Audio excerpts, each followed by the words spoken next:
I would like to introduce our first speaker, Mark Campanelli. He's presenting on PV performance modeling with PVfit.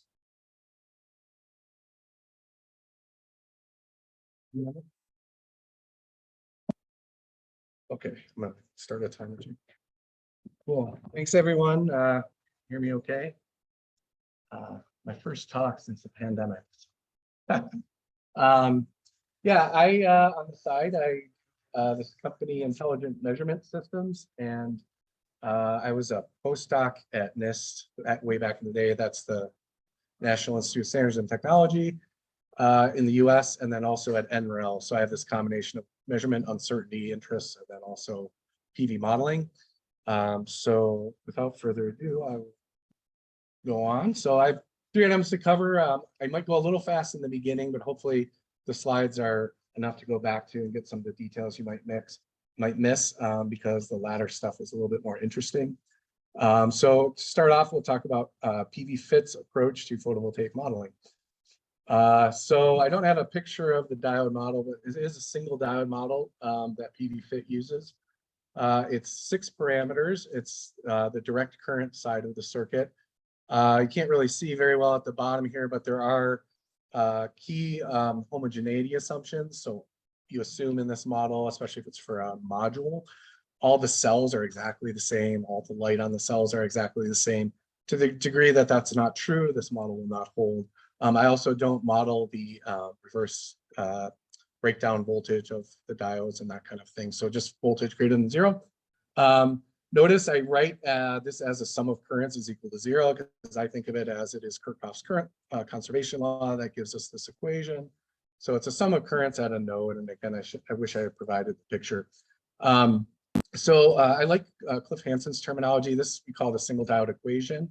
And the single diode model comes from adding auxiliary equations for pieces like the photocurrent, the reverse saturation current, the ideality factor N that sits in there, the series resistance. And you might have more commonly seen this divided by RP, but actually numerically, it's a lot easier to work with the not photoconductive shunt. I'm not getting there yet. It's a constant parallel shunt. So this is a conductance here. It's just nice because when the conductance is 0, you have an ideal device, and 0 is nicer to work with typically than infinity. Excuse me. The auxiliary equations are going to be the photocurrent.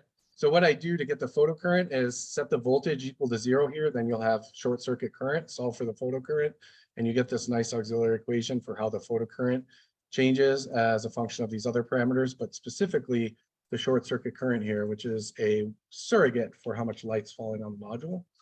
And we'll get down to that right here, but one at a time. And then next is how the reverse saturation current changes with temperature, not dependent on light level.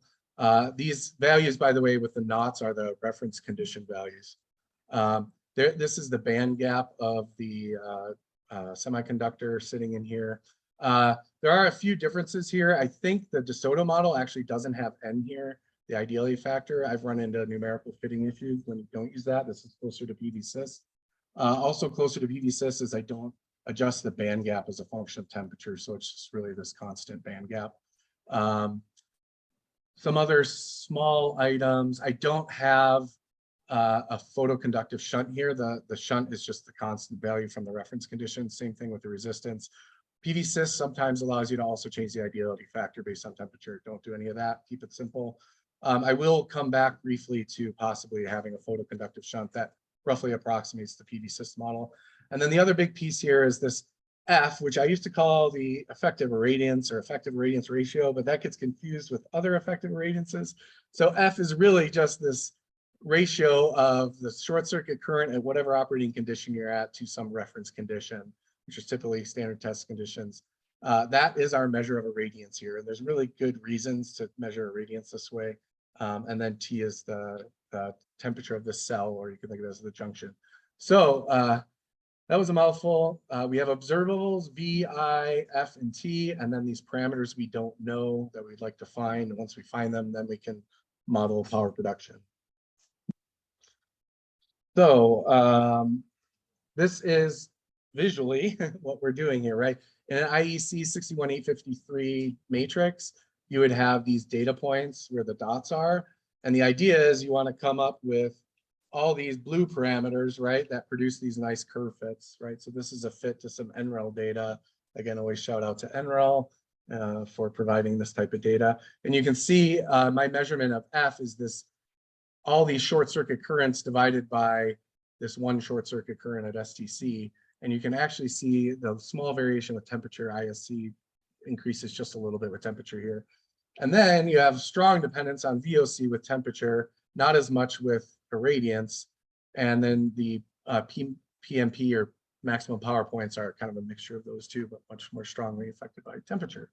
So increasing temperature kind of makes the curves collapse this way, and then you get more of a linear effect with increasing F, which is what I'm going to call irradiance. Okay, so this is just a description of the inference problem, right? We want to find the parameters before we then predict power production. So given sufficient measurements, like an IEC matrix of these observables, then you want to infer these 6 parameters at the reference condition. I use minimization-based solvers straight out of SciPy. And the trick is making it so you don't have to come up with the initial conditions, and then I do some rescalings to normalize the problem to make it converge more consistently. There's 2 that I kind of waffle back and forth between, and I can fill in the details. I don't want to get into the weeds, but there's least squares, which is a dog box method, or orthogonal distance regression. This one is closer to my heart, but honestly, sometimes this one converges better, especially when I'm trying out different auxiliary equations, right, to try to like tweak the model. In any event, I already went too far in the weeds on that, but so PVfit's formulation accommodates various types of measurements, which I think is one of its strengths. However, how do we work with F instead of the traditional irradiance we're used to from MET stations? And is the, quote, the temperature for the PV cells or the back of the module or ambient or what, right? And when I say there's not really one temperature to begin with. So that's already sort of a simplification. That's an homogeneity assumption. Time here.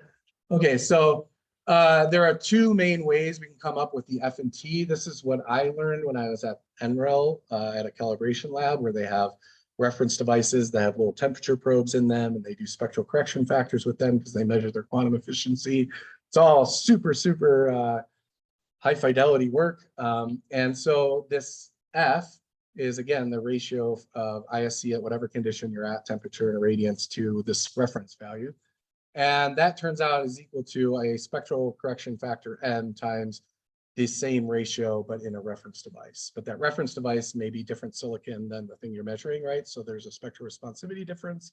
That's what M is for. This M actually depends on the temperature of both devices. If one temperature is different, its band gap is shifted more, spectral responsivity has changed, right? You can go way down the rabbit hole here, but we normally don't have this in typical measurements. So how do you come up with F in the IEC 61853 matrix? Well, you know what, this is one of the points in the matrix, ISC 0. So you just take ISC for all those curves. For every set of 3 points, you have the same F for that curve. You just take the ISC from that curve, divide it by the reference value, and you have Fs. T, in my opinion, is too loosely defined in IEC 61853. I'll try to be brief here, but actually doing this the inner comparison that we've been talking about, Mario's talked about, made me realize a lot about the difference between doing this in the lab versus with IEC. But if say you're slow, you're ramping the module to a certain temperature, keeping it there, and then measuring it at all these different light levels. Well, if it's a flash simulator, your back of module temperature is probably your cell temperature, right? Or very much close. But if you're using a continuous simulator, we had both at NREL, then you're cooking the module and there's going to be that temperature difference, which is probably a function of how much light you're dumping onto it. So it says module temperature, I believe, in the standard, but it still depends on how you took the measurement. So anyways, so that's what I was pointing out right there. I'm gonna try to keep moving here so I don't run out of time for the good stuff. Okay, so now let's say we've done that fitting problem. We've got our 6 parameters. We think that the model error is negligible. It's a pretty good model. So then you have to take values of F and T, probably from some MET station data, and then predict the IMP and VMP on those curves, and then you can get the max TC max power. for the module, and then you can just integrate over those hourly or 15-minute or 5 or 15-minute intervals, whatever it is, and then come up with an energy. However, F, like I was saying, is it's traditionally observed using a reference device and including all these mismatch issues, which depend on several conditions, spectrum of the light, temperature of the different devices, all that. And T of the PV cell is really observed directly. So how do we use met station data? I'm going to give a shout out again to the PVPMC website. I mean, this formula is pretty much right off there. It turns out that Sandia Array Performance Model comes up with their effective irradiance, again, dual use of a term here, as ISC over ISC naught times this temperature correction. So if I can compute this, then I can back out F by just moving this over to the other side. Okay, so that's what I'm going to do. There are routines out there that get me this, and then I can compute F from that. And then I have the same F that I calibrated my model with, right? That's this is unitless, and it's readily calculated station data, like I said. Also down here, so we have a whole paper with like Carl Osterwald and I worked on this. I don't know. This alpha SC is actually dependent on temperature because the band gap moves, whatever. But people usually gloss it over and call it a value that's sitting on. You know, it depends on the spectrum of the light. There's some subtleties there. It's a second order effect, but it's there. Okay, this is the eye chart, but so how am I going to get the effective irradiance? Well, again, you can look up this formula here where it's a factor based on the air mass. Again, that's taking in spectrum and how much water's in the atmosphere and such, and then dividing the plane of array irradiance times usually it's 100 or 1,000 watts per meter squared, like your standard test condition irradiance. And then this plane of array irradiance breaks down into the beam irradiance adjusted by the incident angle modifier, and then this diffuse piece, diffuse multiplier, which is typically taken to be 1 for non-concentrating, times the diffuse component, which is the ground plus the or the albedo ground plus the sky diffuse. And there's different models for all these, right? Also, I think we had a talk today that kind of discussed when this isn't 1, but I assume that that's 1 right here. So so there's a formula for it, and I just kind of plugged and chugged using PVlib at this point for this. I'm gonna just kind of skip over, other than to say like I had to make some assumptions because I didn't have info, like no air mass modifier, that kind of thing. I want to keep moving though to get to the good stuff. Here's just a quick, I use a piecewise cubic Hermite interpolating polynomial, so I don't get any wiggles here that give me a little maxima for my incident angle modifier where they shouldn't be. It kind of respects the data, and then I just have an if-then statement to zero it out at once you're past 90 degrees. Okay, what did I do for temperature? I took the Feynman model, which maps air ambient temperature to the module temperature. For 2 of the scenarios we'll see, I actually had these numbers from the IEC 61853 measurements. And this was wind speed was provided in the data set, and then I computed the plane of array irradiance before when I was getting to F. The other piece here is to map from module temperature down to cell temperature, and that has another parameter delta T, which is the temperature difference between cell and module when you're at the reference. When E plane of array is equal to the reference, then you get that difference in module versus cell temperature, this parameter here. And these are all installation and module dependent, which is kind of interesting as well. For degradation, this is where I look a bit out of my element. I'm not a performance engineer. I just took the simple piecewise linear degradation from the warranty. It's kind of a worst case scenario, perhaps. And then I ignored any other D rates for soiling mattress wiring, which I really had no information on. So this is kind of best case. And my hope throwing the darts was, you know, worst case might sort of cancel best case. Somewhere, I'll be somewhere in the middle and hopefully be close. Okay, so moving right along. The results for the blind comparison. I only did the 3 simplest cases, which I'm not really set up to do bifacial. It's an interesting open question, but I did the fixed monofacial situation. So 2 were in Albuquerque and 1 was in Denmark. Some details here. The biggest thing to notice maybe is that this is a HIT technology and these are mono SI. So keep that in mind for later. We had IEC 61853 for the two that were in Albuquerque. And I used this data whenever I could. For the Trina module, luckily they provide the nominal operating cell temperature conditions at ISC, PMAX, and VOC. So that was another curve that I could use, which is enough. 6 points, six parameters. Wow, I was able to do it. But it wasn't great, you'll see. And then I had to estimate these from like stock values and then like backing it out from trying to hit this value. Anyways, details there you don't need to worry about. And then I used a physical model for the instant angle modifier because I didn't have -2. And last but not least, this is actually, I have to admit, more of an oversight than on purpose, but I didn't have delta T, so I just left this term off. So that means my temperatures are always a little too cool, probably. And so that tends to make my estimations too high, especially when there's a lot of light on the module. And you do see that in my results. I was number 13 in the inner comparison, but there's still a lot of luck going on in there. I'm not sure we can make any definitive statements. That doesn't explain all of my discrepancy.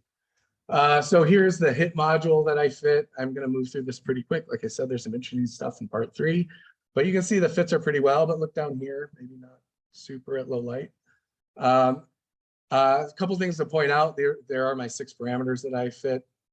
I didn't use orthogonal distance regression here, by the way. I used the other one. And again, I'm happy to talk geeky math details about that, but won't go into that here. This is somewhat realistic, I think, for a HIT module. It tends to have, notice I am fitting this band gap energy. And then you can look at the errors, and the errors are pretty big at low light level. Again, this is where that photoconductive shunt might be at play. There's actually, I see differences in fits when I use the orthogonal distance regression than this. So there's some actual numerical routine fitting issues there. All this stuff is always all convoluted together, and it becomes very fun to tease out. Without any of the filters that Mario mentioned this morning, this is the number I came up with for my yearly total. And don't make too much of that, I suppose. But also, just quick, I wanted to show how I calculate the F. So this is the ISCs, right, for that matrix data right here, all the different ISCs. What I'm going to do is I'm going to take all these numbers, divide by the one at reference conditions, and then I get the Fs here. Notice the Fs are not the same as like 1,000 divided by 100 divided by 1,000, 200 divided by 1,000. They vary just a little bit off. They're not exactly the same thing. And actually, I'm supposed to write a paper that kind of describes how you go back and forth between these things safely. But that's kind of what I said right there. Keep moving. I'm gonna run out of temperature. Okay, let's go through these pretty quickly. I'm gonna run out of time, sorry. This one actually, my fit routine usually is very fast, but this one took minutes, and we were kind of pegging up against an ideal device. It really thought that this guy had very low shunt conductance, which is kind of interesting. I have a feeling that's why the solver was kind of like struggling. It was like, do we really want to be up against this boundary? And but the low light level performance was a lot better. And last but not least, I only had a data sheet for this one. So I had these 6 points, like I mentioned, lots of missing information here. What you see that in the fit. These are getting to be much more non-physical. So it's a good fit, but it's really not a good model. And you can see like sorry, these are the discrepancies in the powers, right? In the max powers, really small values, but this came out pretty close, but it was luck. Like if I use the other orthogonal distance regression fit on this, my numbers are way higher than this. And then if I used isotropic diffuse irradiance, and everything goes 2 to 4% higher if I use that. So again, that might be brought back down if I add the delta T. Okay, so I've kind of talked over some of this. All models are wrong, but some are useful. So are we there yet? I'm pretty happy with the fits, but there are some things I want to work out still. I think key questions are, what is temperature in the IEC 61853? And then how are we doing these measurements? Do we do a spectral correction on modules when we measure them? What about the angular response? Spire simulators have really high angles of incidence when you measure the module on the thing, as opposed to flash simulators that are almost all direct. That creates discrepancies. I think I'm going to kind of run through this pretty quick. There is bifacial and perovskites. We have stability issues, and I would like to find some time to figure out bifacial. Kind of mentioned all these other things, so I'm going to keep moving because I'm almost out of time. Okay, so I've thought about this for a while. What if we recast the inference problem? So why don't we think directly in terms of F and T instead of always worried about like G, right? This irradiance. You can do this in some situations. This isn't a cure-all for everything, but I think in certain situations, it's kind of nice to just skip all that middle stuff and go right to F and T. So suppose we've done the calibration with a good model and we know these parameters, and then we just measure an IV curve. It turns out I could tell you what F and T is the temperature of that cell junction, right? That's kind of nice. That's what I tell you out of this. And so that's just flipping this around, right? I might measure just this point and this point on one curve, and I'll know, because I know the model, I know what that curve was, and that curve corresponds to one F and one T, right? So that's kind of fun. I love this meme. One does not simply measure cell temperature, right? And in the lab with the reference cells, they actually put a little RTD, right? They tape it on the back of the cell, right in the package. It's hard to do that with modules.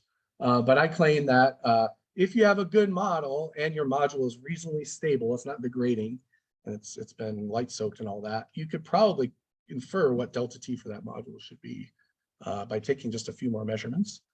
And last but not least, where would I get one of these nice reference modules to work with? Well, soiling systems, for example, have one of these, right? They're clean. All you need to do is simply add a VOC measurement, and you might be able to glean a lot more information, like what that temperature at that junction or a good approximation is. And so again, that's kind of doing a fit on this. It's an infra-space measurement, but it might be better than nothing. Yeah, so when I look at this, I see a weather station right there. And PVfit, it is closed source on the fitting, but it's an open, free to use web application. You can do your fits. I'm also happy I've licensed to NREL. I will give this stuff away for free, especially if you want to build some hardware for me that does these types of measurements. And then also I open source all the forward modeling. And I really raced through that, but I hope that was interesting. Here's some references. I work with people at NREL, and I thank them for, or Bill Marion and MPERT data. That was really great. Thank you, PVMP. I can't say my words now, but thank you them for the blind into comparison study. I also work with a guy at NIST who does like low-level indoor cell measurements and stuff. So, yeah, that's it. I'm probably way over.